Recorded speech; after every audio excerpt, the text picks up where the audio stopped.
నా అఫిడవిట్లో కానీ, లేకపోతే మా తల్లిదండ్రుల అఫిడవిట్లో కానీ, లేకపోతే మా భార్య అఫిడవిట్లో కానీ అన్నీ కూడా వివరంగా, ఎక్కడైతే మేము తీసుకున్న ప్రాపర్టీస్ అన్నీ కూడా వివరంగా ఉన్నాయి. ఇవన్నీ కూడా ప్రైవేట్ వ్యక్తుల దగ్గర నుంచి తీసుకున్న ప్రాపర్టీసే.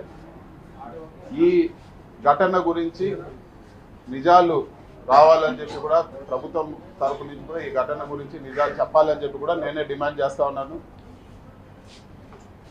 మీడియాలో కూడా చూడడం జరిగింది. అనురాగ్ అని చెప్పి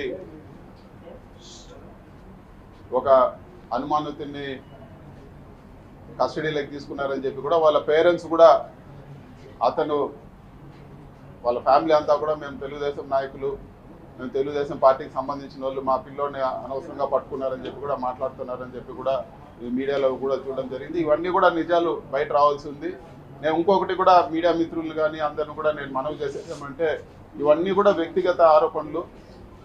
ఒక వ్యక్తిగత ఆరోపణ చేసే ముందు మీరు మా వివరణ కోరితే ఖచ్చితంగా మా వివరణ కూడా తీసుకొని, ఇదో ఈ విధంగా ఆరోపణ ఉందంటే మా వివరణ కూడా మేము చెప్తాము. దయచేసి రెండు కూడా మీరు చూసి నిజాలు మీరు వేయాలని చెప్పి కూడా నేను కోరుతా ఉన్నాను. రాజకీయ ఆరోపణలు ఉంటే పర్వాలేదు, వ్యక్తిగత ఆరోపణలు వచ్చినప్పుడు ఖచ్చితంగా మేము వివరణ ఇచ్చేదానికి సిద్ధము. ప్రతి ఒక్క ఏది చేసినా కూడా ఈరోజు దాదాపు 30 సంవత్సరాలుగా వ్యాపారం చేస్తా ఉన్నాము. ప్రతి ఒక్కటి కూడా ఇన్కమ్ ట్యాక్స్ డిపార్ట్మెంట్లో ఉంది. ప్రతి ఒక్క అసెట్ మాకు ఏదైతే ఉందో అవన్నీ కూడా ఈరోజు మీకు అఫిడవిట్లో ప్రతి ఒక్కటి కూడా అన్ని చేర్చడం జరిగింది. ఇవన్నీ కూడా పద్ధతిగా ఎక్కడ ఏది ఉన్నది కూడా ప్రతి ఇయర్లీ కూడా రిటర్న్స్ ఫైల్ చేయడం కానీ ప్రతి ఒక్కటి కూడా కానీ అన్నీ కూడా పద్ధతిగా ఉన్నాయి.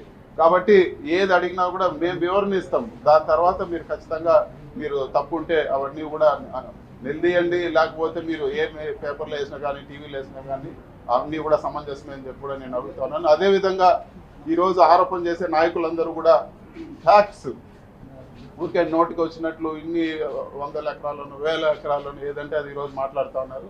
సాక్ష్యాధారాలతో కూడా మాట్లాడాలని చెప్పి కూడా నేను కోరుతా ఉన్నాను. అదేవిధంగా ఈరోజు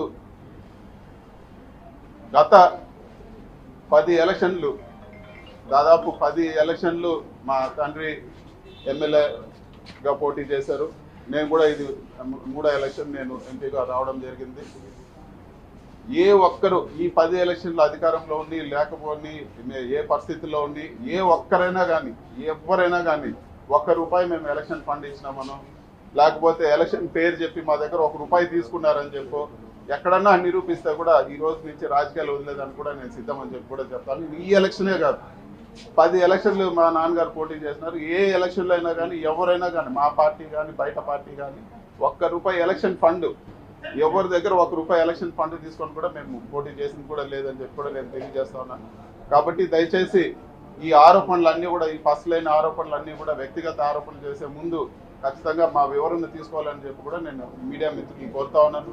ఇవన్నీ కూడా ఈ మదనపల్లి ఘటన ఇవన్నీ కూడా బయట రావాలని చెప్పి కూడా కోరుతా ఉన్నాను. కొంతమంది మాట్లాడుతూ ఉన్నారు రికార్డులు తారుమారు చేసేదానికి ఈ ఘటన జరిగిందని చెప్పి. నేను ఒకటే అడుగుతాను, మా అఫిడవిట్లో ఉండే ప్రాపర్టీస్ కానీ ఇంకా కానీ ఏదైనా కానీ ఎంఆర్ఓ ఆఫీస్లో ఉంటాయి, కలెక్టర్ ఆఫీస్లో ఉంటాయి, CCLAలో కూడా ఇవన్నీ రికార్డ్స్ ఉంటాయి. సో ఇవన్నీ కూడా ఏదో చిన్న ఘటన జరిగితే రికార్డ్స్ అన్ని తారుమారే పరిస్థితి ఉండదు.